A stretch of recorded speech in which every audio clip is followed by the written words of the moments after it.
A lo largo de la historia son muchos los ejemplos de papas a los que han hecho renunciar, a los que han sacado por la fuerza o incluso que han asesinado dentro de esa enorme maraña de poder que encierra el Vaticano. Renuncias y crímenes, intrigas por riqueza, un ajedrez político han sido la norma a lo largo de la historia y en tiempos recientes esto también se ha visto, lo que muestra que detrás de todas estas intrigas y maniobras de la Iglesia Católica está más en juego que solo la fe. Desde la coyuntura de las noticias nos devolvemos en el tiempo. Esto es Memorias del Mundo, un video podcast disponible en YouTube y en todas las plataformas de audio. Teresita, en el anterior episodio de Memorias del Mundo estábamos hablando a propósito de la salud del Papa Francisco, de todo lo que se teje a lo largo de la historia, se ha tejido alrededor de quién sucede al Papa o que muere o que renuncia. ¿Qué tan común ha sido la renuncia de los papas? Contando a Benedicto XVI, sí, que renunció en el 2013, él fue el séptimo en la historia de los papas que ha renunciado. ¿En 2000 años? En 2000 años, el séptimo. No son muchos, pero es que hay muchos que se han muerto o los han muerto, para ponerlo de otra manera. Pero antes de hablar de los que se han muerto o han muerto, hablemos de los renunciados. Benedicto Ratzinger, que fue el más famoso, el alemán, que renuncia por por su situación de salud, muy similar a lo que le está pasando al Papa Francisco. En los otros casos, ¿cuáles han sido los factores o razones para las renuncias? Toda clase de factores. Hay otro Benedicto, que es uno de los casos más sonados, Benedicto IX, pero estaba hablando del año 1045, Juan Roberto, hace 1000 años. Un añito que otro. O uno que otro. Él llegó a ser papa, pero resulta que cuando lo eligieron todavía no había cónclaves, simplemente se reunían los cardenales y decían quién da más por el puesto, más o menos.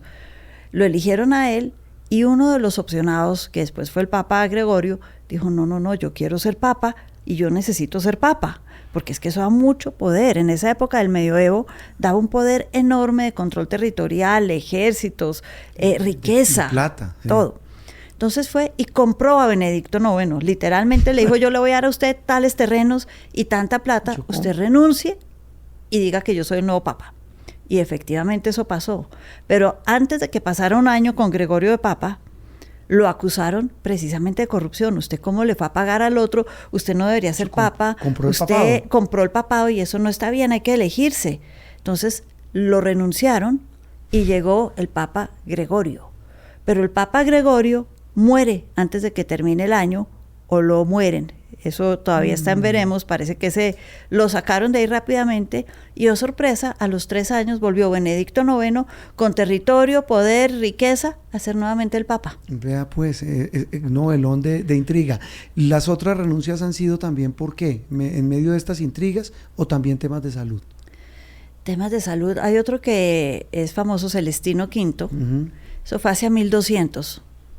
Celestino V llegó, iba a ser un papa que tenía mucho poder y tenía sobre todo el apoyo de grandes reyes a lo largo y ancho de todo lo que era Europa. Estamos hablando, es cuando estábamos en medio de las guerras de dos palabras muy extrañas, los güelfos que apoyan a los papas, sí, y los gibelinos que apoyan el Sacro Imperio Romano Germánico. Es la segunda vez que usted nos menciona, en el anterior episodio nos mencionó esta misma guerra. Es que esto duró casi 500 años de guerra. Entonces tiene tela. Los papas tratando de quedarse con Italia y los otros apoyados por reyes que venían de Alemania y apoyados por Constantinopla, tratando de quedarse ellos con todo el terreno para ellos ser reyes de toda Europa. Y fue una guerra grandísima. Hoy en día los castillos de Italia uno los visita y algunos están contramarcados en esas piedras por el sello del uno y del otro. Y para el Vaticano fue clave estos 500 años de guerra.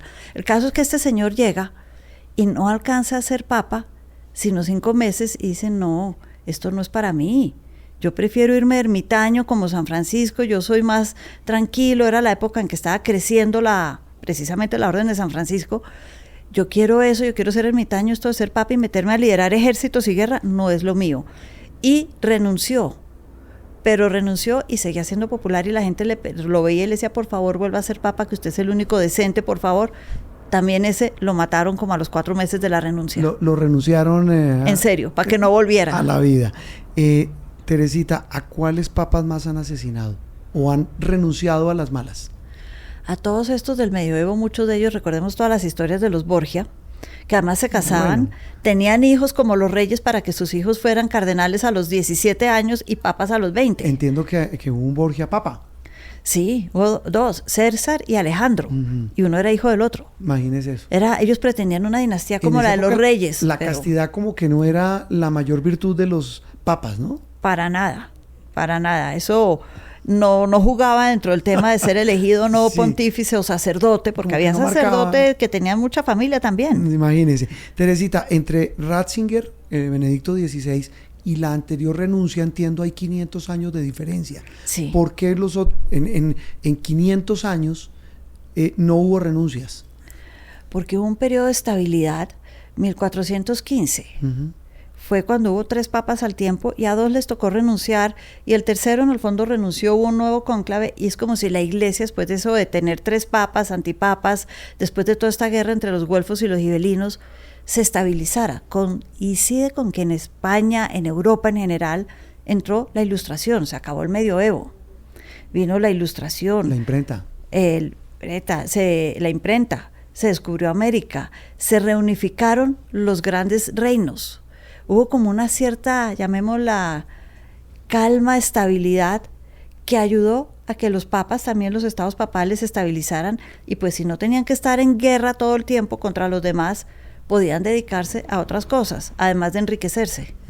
En la era moderna, papas que no renunciaron, pero su estado de salud hizo que otros gobernaran la Iglesia Católica por ellos, que también entiendo fue muy común. Fue muy común, porque no renunciaban y no tenían todo eso que tenemos hoy en día, medios de comunicación que los están viendo. Ni redes sociales. Redes sociales. Entonces quedaban encerrados en su cuarto y los camarlengos, los demás curias, gobernaban y tomaban decisiones. Imagínese eso. Pasó a principios del siglo XX. Es más, se quién? dice que con Juan XXIII también. Sí, claro. Juan Duró mucho tiempo XXIII, enfermo. sí, fue papa solo 5 años. Muy famoso, pero fue solo papa del 58 al 63. Y duró mucho tiempo enfermo. Dicen que muchas de las decisiones que se tomaron en ese papado, que tenían que ver con la revisión de qué había pasado, por ejemplo, en la Segunda Guerra Mundial, no las tomó él, las tomó la curia. ¿Y quién en la curia fue el...? Sus allegados más cercanos, hay 2 personas muy cercanas al papa, que son el camarlengo, que es quien está con él, es como su jefe de gabinete en un gobierno, Sí. su secretario privado, todo mezclado en uno, lo acompaña a todas partes, y el decano del colegio de cardenales, que toma decisiones administrativas en el Vaticano. Teresita, en el caso de Ratzinger, sabe que también he leído sugerencias en el mismo sentido, que él durante muy buen tiempo no gobernó a la iglesia y eran sus más cercanos los que tomaban las decisiones. Claro, por eso le tocó renunciar. Llegó un momento Fue tan donde evidente, claro. fue evidente, porque hoy en día todo eso es evidente, pero en la iglesia moderna también tenemos a unos que los han renunciado. Como por ejemplo... Juan Pablo I. Bueno, pues que se duró un mes, ¿no? Ese batió récord. Ese batió récord, duró un mes, duró 31 días, creo. Sí, pero lo renunciaron, no, él se murió. Pues ahí está todo el escándalo del Banco Ambrosiano que empezaba a gestarse por atrás y hay toda clase de dudas sobre si se murió o se murió o lo murieron. Y en eso el Vaticano ha sido hermético y yo creo que pasarán por lo menos 100 años antes de que nos den una respuesta.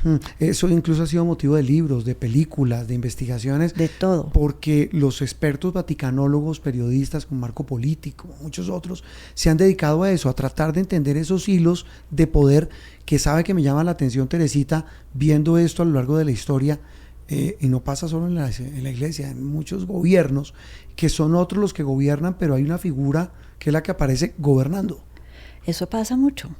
La gente lo pone ahí y le dice, bueno, usted me debe, usted tiene tal deuda conmigo, entonces usted va a hacer esto y lo otro. Y ellos toman decisiones firmadas, pero realmente el contenido de lo que están firmando lo pone otra persona. El Papa Francisco lleva ya varios años muy malito, con muchos problemas de salud. Hasta donde entiendo está, como dicen los partes médicos, incluso ahora que ha estado tan delicado, está consciente en sus 5 sentidos, declaró santo a José Gregorio Hernández, el médico venezolano, nombró obispos, desde su lecho de enfermo ha nombrado obispos, es decir, ha seguido gobernando. ¿Será así o será su círculo cercano? Él tiene, dicen, parte de su cuadro médico es renal, es la sangre, son los pulmones. Él desde chiquito ha sufrido los pulmones, pero la cabeza no han dicho nunca nada. Así como de Ratzinger decían que se le olvidaba las cosas, que no estaba presente. De Francisco I nunca se ha hablado de que su capacidad cognitiva se haya disminuido, ni mucho menos. Él lo que necesita es poder firmar, moverse y tomar decisiones. Ahora, la gente que está cercana a él piensa como él, y yo creo que sí están apurando ciertas decisiones. Puede que sean decisiones que el Papa hubiera tomado en 1 mes, en 2, en 3, pero sí se ha visto que están como pasando muchos temas, aprovechando el momento antes de que pase algo. Entre esos temas, importante para el próximo clave, cuando sea que se dé, que ratificaron al decano del Colegio Cardenalicio, que ya tiene bastantes años, y al camarlengo. Los dos, el 6 de febrero, que ya venía enfermo con su bronquitis, el Papa dijo, los ratifico en su cargo y se quedan por lo menos 1 año más. Eso es mandar un mensaje que acá vamos a tener 1 año en que estos dos van a estar al lado mío ayudándome. Y sobre todo van a organizar la sucesión en caso de que se dé. Exacto. A propósito de todo eso, Teresita, hay que ir a ver Cónclave, la película que refleja todo esto que llevamos hablando en 2 episodios de Memoria del Mundo. Buenísima, Cónclave, quiere decir encerrados con clave, con llave. Teresita, con llave se cierra uno de los secretos mejor guardados de la humanidad, cómo se elige al Papa. Desde la coyuntura de las noticias nos devolvemos en el tiempo. Esto es Memorias del Mundo, un video podcast disponible en YouTube y en todas las plataformas de audio.